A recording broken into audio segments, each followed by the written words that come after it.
When it came to picking the medium for this project, I was glad I acted early and picked movies because movies have had a huge impact on my life, and I know that they impact the world and society and culture. So that's what my presentation is going to be covering today, the impact of movies on culture, society, and myself. So let's try to go back and look at the long history of film, starting from the first cameras, the first movies. There's a lot to cover, so let's look at it. So the first motion picture cameras came about from a bet. A horse racer wanted to prove that in mid-stride a horse would, in a gallop, would come off the ground completely. And so Edward Muybridge worked for this horse racer, and he created a motion picture camera based on the technology of photography that he had at the time to prove the bet was true and prove that the horse came off the ground completely in mid-stride. Later, Etienne Jules Murray, a physiologist who was studying birds, used the same technology to capture the flight of birds. So as this technology was progressing, an inventor in America, we all know him, Thomas Edison, invents the phonograph using this technology. And according to Britannica.com, building on the work of these two, Muybridge and Murray, William Dickson, the Edison's assistant, combined the final essentials of motion picture recording and viewing technology to create what we know of today as a motion picture camera. The Lumiere brothers also invented a camera that was the first commercially sellable camera slash projector called the cinematograph. So the person who kind of put all this together and started really making what we know of as motion picture films with editing and a story would be Georges Méliès. He was the first real director and created stories using this medium. So according to Understanding Media and Culture, the Trip to the Moon from 1902 was a film based on the Jules Verne novel, and it may have been the most widely seen production in cinema's first decade. European filmmakers copied what they called trick films, and then later Nickelodeons became really popular throughout the US. So people went and paid a nickel to see these short little films on a little box, and later that was like the beginning of the movie industry. And later on, the movie industry moved itself to California, where it started in New Jersey and New York, but the weather prevented them from doing production year round. So they moved to California. Another thing that wasn't really discussed in the book, but I took a film history class when I had my film degree, and there was a lot about Thomas Edison being a big bully. So we're not going to go on too much of a tangent on this, but actually Thomas Edison protected his patents so much that he had goons go out and smash other people's cameras. They came and uh, people tried to recreate a camera, and Thomas Edison wasn't having it. He would find those people, smash their cameras. So a lot of people moved to California to actually get away from Thomas Edison. Something that wasn't discussed in the book, but it's an interesting little tidbit. So The Jazz Singer was the very first movie with synchronized sound and synchronized music, and this changed the entire industry completely. So we went from having just silent films and little cards up on display whenever a message needed to be said, to actually seeing people sing and talk along with the film.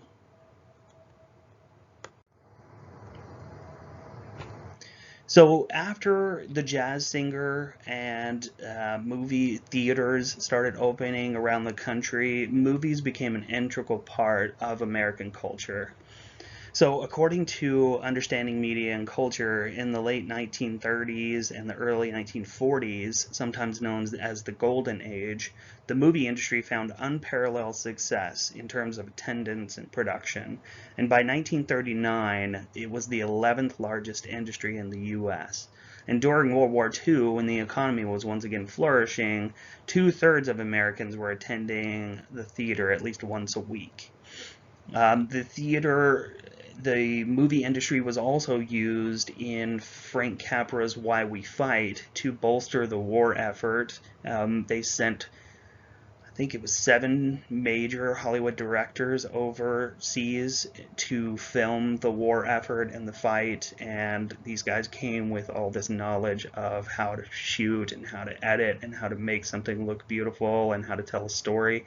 And they created this film, Why We Fight. And another thing I wanted to mention in cultural shifts is, as recently as 2004, in the documentary Super Size Me, an entire industry was changed based on this movie. So Morgan Spurlock created this documentary to kind of show what would happen if he ate McDonald's for an entire month, and he showed that the decline of his body and how every time he was asked should he supersize it, he supersized it and just had all these calories. I wanted to mention that film because it was really impactful for me. I love documentary. It was one of the films that made me want to go into documentary because I saw how much a movie can change the world. Our textbook gives several examples of movies that took on the motion picture code created by Father Daniel A. Lord, a Roman Catholic priest who sought to clean up the movie industry and make it family friendly. I wanted to focus on my presentation on Alfred Hitchcock because I believe that he was the integral person that took on the code. So by not relying on major studios for funding, for building an audience, he made the code irrelevant. So people wanted to see Alfred Hitchcock movies regardless. They didn't care if it had the seal of approval of the code. They were so enticed by his stories that they showed up to the theater anyway. So this basically made the code irrelevant. And according to Wired.com, he would even use tactics like he would entice ticket sales by creating a manual for theater goers and suggesting that you should there's a warning because you could possibly have a heart attack watching his films. It was a really clever, smart tactic. He was a master of marketing. I just wanted to have a whole section dedicated to Alfred Hitchcock because I believe he was integral in taking down what we know of as the motion picture code. So some of the ethical impacts of movies. So D.W. Griffith was considered a master of filmmaking, a really well-known director, but he was also the son of a Confederate Army soldier, and he created a movie that's widely considered the most racist in history. So according to History.com, Birth of a Nation caused riots in several cities and was banned in others, but was also seen by millions of people. And this movie had extremely racist undertones. It would show people of color drinking. They basically take over government and they are completely incompetent and drinking and making mistakes and running the country into the ground. And then the white savior is the Klansman who comes and saves the day. An extremely racist film, but it had a huge impact on American culture. So film was also used in World War II by the Nazi Germany to foment communism throughout the world with propaganda films, and these culminated in what is the Red Scare and McCarthyism in the United States. And according to Understanding Media and Culture, Hollywood, the source of mass cultural medium, came under fire in response to fears that subversive communist message were being embedded in films. So it's really hard to cover an entire comprehensive history of film in a short presentation like this, so I just wanted to go through some major films of merit that I felt changed the world. Somebody who has watched films my whole life and studied film and loves films, we can't make a presentation without speaking about The Wizard of Oz, which was the first film in Technicolor. Gone with the Wind, with that at the time was the highest grossing film of all time, a major blockbuster success and seen around the world. Casablanca, which was hailed as a masterpiece of writing and one of the most beautiful cinematography pieces we've ever seen. Lawrence of Arabia was the grandfather of all the blockbuster movies that we see today. I mean, just expansive, huge, traveling around the world, beautiful shots. 2001: A Space Odyssey displayed technology that we hadn't even seen. It was future technology. It had not even come out yet. And according to Stacker.com, it foresaw the future with an impressive degree of intuitive accuracy. Some even say that the iPad was an idea that was featured in 2001: A Space Odyssey before we actually had the iPad. So The Graduate was a great example of the counterculture of the 1960s, the social attitudes of the youth of that time.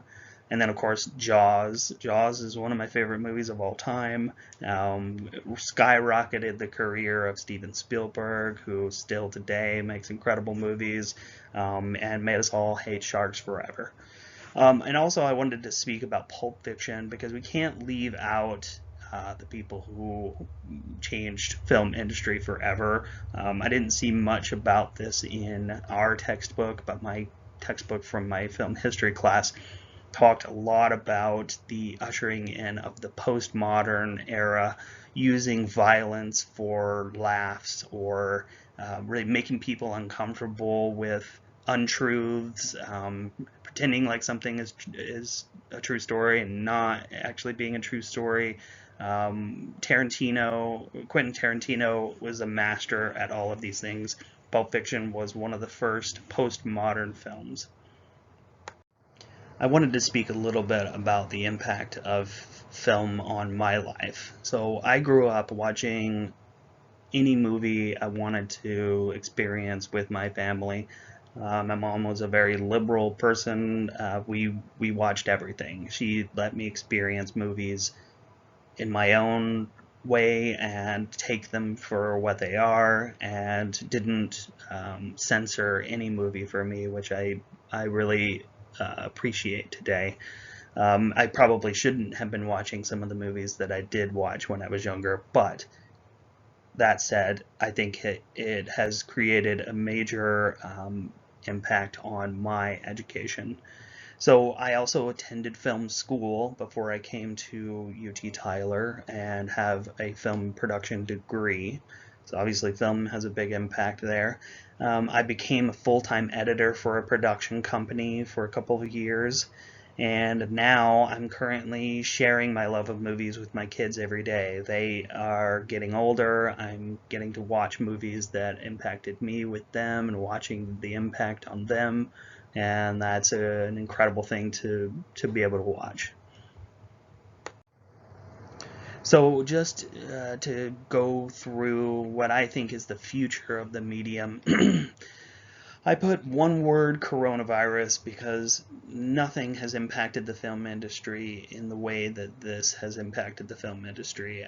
We've seen a lot of streaming services before coronavirus and all these things, but right now the film industry is going through, and the film medium itself, how we take in film is changing completely. Movies are releasing for in-home Theaters are still closed.